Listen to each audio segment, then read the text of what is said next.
When it comes to using this little number 4 finisher, the cadence I've been using, there's been a couple different ones, and the main thing I'm using is the forward-facing sonar with active target to really gauge their mood.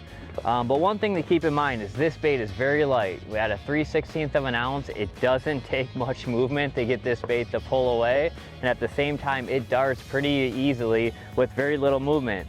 And also, these are perch, don't want to go too crazy. But the one that's been generally working the best is when I cast it out there, obviously using active target to know when I get to them or how fast they come up. A lot of times in this 10 to 15 feet of water, they might meet me 4 to 6 feet down if they're aggressive. And so as they get to it, basically I'm just gonna do a little pop where I'm just basically pulling the bow in my line. I'm not really trying to pull and feel the bait, just more or less move the line, but I'm giving it about a second pause in between. And a lot of times either you watch your line jump or you do feel it, and I'm just keep it moving. You know, as those fish are darting all over the place, this seems to be the best.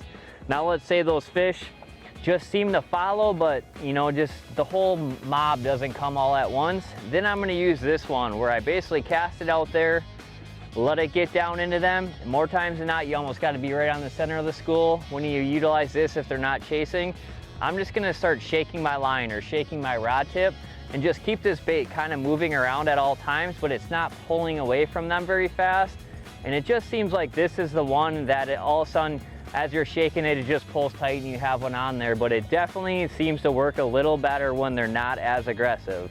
And now time of day has a lot to do with that, but also it seems like some of these schools are either super fired up right away and they kind of get a little smart or a little bait shy, and it seems like you kind of have to adjust your cadence accordingly.